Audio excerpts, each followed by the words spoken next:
तो हमने आपको कुछ दिन पहले बताया था कि व्यापार के मामले में कई देश चीन से पूरी तरह परेशान हो चुके हैं। इसलिए उन देशों का जो चीन में इन्वेस्टमेंट है उसे निकाल रहे हैं और इसका सबसे बड़ा फायदा किसी को हो रहा है तो वह है भारत। और हाल ही में भारत के लिए एक बहुत बड़ी और पॉजिटिव डेवलपमेंट सामने निकल कर आ रही है, जिसमें यूरोपीय देश स्विट्जरलैंड ने ऐलान किया है कि वह भारत में $100 बिलियन का इन्वेस्टमेंट यानी कि निवेश करने वाले हैं। और खास बात यह है कि स्विट्जरलैंड ने सीधा सीधा कह दिया है कि इनका जो चीन की तरफ फोकस है उसको हटाकर भारत में शिफ्ट करना चाहते हैं। यानी कि एक तरफ स्विट्जरलैंड की तरफ से चीन को लात पड़ रही है, तो वहीं भारत में स्विट्जरलैंड की तरफ से $100 बिलियन का निवेश अलग अलग सेक्टर में आ रहा है, जो कि भारत के विकास की रफ्तार और इकोनॉमी को बढ़ाने के लिए काफी ज्यादा मददगार होने जा रहा है। आपको बता दें कि इस इन्वेस्टमेंट की बात जनवरी के महीने से ही स्विट्जरलैंड के साथ चल रही थी, लेकिन अब इस बात का फाइनल कंफर्मेशन स्विट्जरलैंड की तरफ से आ चुका है। आखिर इससे भारत का किस तरीके से और किस सेक्टर में फायदा होने जा रहा है, साथ ही यह इन्वेस्टमेंट कहां-कहां पर देखने को मिलेगा, यह सारी जानकारी इस वीडियो में हम आपको समझाने वाले हैं। लेकिन आगे बढ़ने से पहले इस वीडियो को लाइक करके चैनल को सब्सक्राइब जरूर कर लीजिए, क्योंकि यह आपके लिए 1 सेकंड का काम है, लेकिन इससे हमारी काफी बड़ी मदद होती है। दरअसल आज के समय में देखा जाए तो दुनिया भर में कुल 195 देश है, लेकिन 100 से भी अधिक ऐसे देश हैं जिनकी टोटल अर्थव्यवस्था भी $100 बिलियन नहीं है। यानी कि भारत में जो इन्वेस्टमेंट आ रही है उसकी वैल्यूएशन का अंदाजा इसी से लगाया जा सकता है। हालांकि एक समय था जब भारत की भी अर्थव्यवस्था काफी कमजोर थी और भारत को भी दूसरे देशों के सामने लोन लेने के लिए हाथ फैलाना पड़ता था, लेकिन उस समय 10 या $20 बिलियन भी भारत को लोन देने के लिए कोई भी देश आसानी से तैयार नहीं होता था। लेकिन भारत ने पिछले कुछ सालों में इतना ज्यादा विकास कर लिया है कि आज के समय जर्मनी, कनाडा और जापान के साथ साथ अमेरिका और सिंगापुर जैसे कई बड़े बड़े देशों ने भारत की कंपनियों में काफी बड़ा अमाउंट निवेश किया है, जिससे एक तरीके से भारत की कंपनियां तो आगे बढ़ ही रही हैं, साथ ही उन देशों की भी कमाई भारत की कंपनियों के माध्यम से हो पा रही है, जिसके कारण विदेशों से भारत में आने वाला निवेश लगातार बढ़ता ही जा रहा है। लेकिन इसी बीच जो खबर निकल कर आई है वह एक बहुत बड़ी हेडलाइन बन चुकी है, क्योंकि स्विट्जरलैंड ने यह बात सीधे तौर पर कहा है कि आने वाले कुछ सालों में उनके द्वारा भारत में $100 बिलियन तक का इन्वेस्टमेंट किया जाएगा। और साथ ही स्विट्जरलैंड ने यह भी कहा है कि अभी तक जो ज्यादा ध्यान उनके द्वारा चीन पर दिया जा रहा था, अब उसकी बजाय भारत पर उनके द्वारा ध्यान दिया जाएगा। कहने का मतलब ये है कि अभी तक जो मोटा मोटा इन्वेस्टमेंट चीन में जा रहा था वह पूरी तरीके से भारत में शिफ्ट होने जा रहा है। यानी कि दिवाली के पहले ही स्विट्जरलैंड ने चीन का दिवाला निकाल दिया है और वहीं उनकी तरफ से दिवाली का भारत को एक तरीके से गिफ्ट दिया जा रहा है। आपको बता दें कि इस समय साल 2024 में अगर दुनिया का कोई सबसे अच्छा देश है तो वह स्विट्जरलैंड है, जिसकी पोजीशन नंबर 1 पर है, जबकि अच्छे देश की लिस्ट में भारत की पोजीशन 33वें नंबर पर आती है।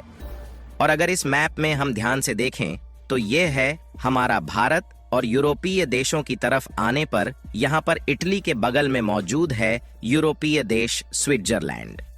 और ऐसा बिल्कुल भी नहीं है कि स्विट्जरलैंड के द्वारा भारत में जो इन्वेस्टमेंट किया जा रहा है यह पहली बार है, बल्कि दोनों देशों के बीच बढ़ते व्यापार और रिश्ते अच्छे होने के कारण अब तक स्विट्जरलैंड के द्वारा भारत में $43 बिलियन का इन्वेस्टमेंट किया जा चुका है। और स्विट्जरलैंड के द्वारा भारत में आज तक जितना भी निवेश किया गया है उससे स्विट्जरलैंड को काफी ज्यादा फायदा हो रहा है, क्योंकि भारत की कंपनियां लगातार ग्रोथ कर रही हैं और भारत की इकोनॉमी बढ़ रही है, और इनका मकसद है कि भारत के साथ इनका व्यापार और भी ज्यादा बढ़े,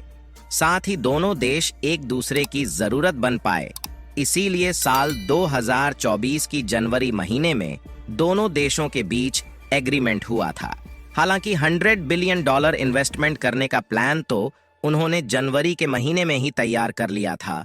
लेकिन यह चाहते थे कि किसी ऐसे सेक्टर में इन्वेस्टमेंट किया जाए जिससे भारत को ग्रोथ भी मिले और उनका अच्छा खासा फायदा हो। और अब इसी बात का कंफर्मेशंस हम लोगों के सामने आ चुका है, जिसमें स्विट्जरलैंड की 2 बड़ी कंपनियों का नाम सामने आ रहा है जो कि इस $100 बिलियन की इन्वेस्टमेंट का हिस्सा बनने जा रही हैं।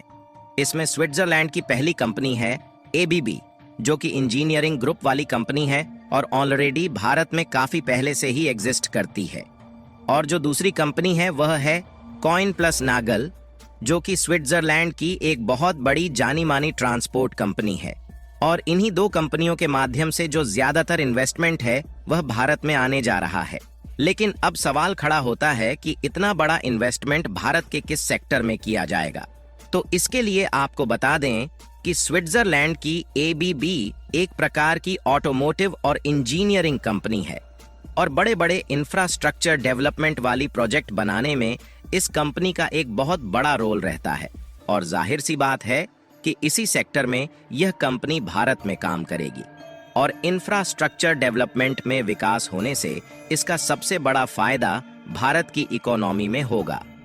और ऑलरेडी भारत ही नहीं बल्कि कई अन्य देशों के बड़े बड़े इंफ्रास्ट्रक्चर प्रोजेक्ट पर भी यह कंपनी काम कर रही है, जिससे इनके पास एक्सपीरियंस की कोई कमी नहीं है। और वहीं दूसरी कंपनी कॉइन प्लस नागल की बात की जाए तो यह एक ग्लोबल ट्रांसपोर्ट कंपनी है जो कि आमतौर पर सप्लाई चेन को कंट्रोल करती है। यानी कि इस कंपनी के माध्यम से भारत में होने वाला इन्वेस्टमेंट ट्रांसपोर्टेशन को काफी अच्छा कर देगा, जिससे लोकल एरिया के साथ साथ दूर दराज वाले इलाके और दूसरे देशों तक सामानों को ले जाने और ले आने के मैनेजमेंट में काफी आसानी हो जाएगी। यहाँ तक कि स्विट्जरलैंड की कॉइन प्लस नागल ने इस बात का अनाउंसमेंट किया है कि सबसे पहले इस समय उनकी जो वर्क फोर्स यानी कि काम करने वाले श्रमिकों का समूह 2800 है, उसको लगभग 2 गुना यानी कि 4800 के आसपास करेंगे। और साथ ही यह कंपनी भारत के गुरुग्राम, कोलकाता और चेन्नई में इसी साल लॉजिस्टिक्स सेंटर खोलने वाली है। यानी कि कहने का मतलब यह है कि एक तरफ से यह भारत में इन्वेस्टमेंट कर रही है और दूसरी तरफ यह भारत के इंफ्रास्ट्रक्चर डेवलपमेंट को भी बढ़ाने में कामगार साबित होने जा रही है। और उनके द्वारा जो लॉजिस्टिक्स सेंटर खोले जाएंगे और वर्कफोर्स को बढ़ाई जाएगी, तो उसमें इस बात के चांसेस बढ़ जाते हैं कि भारत में नौकरी की संभावना भी खुल जाएगी और नए वर्कर को अलग अलग पोस्ट पर जॉब के लिए भी सिलेक्ट किया जाएगा।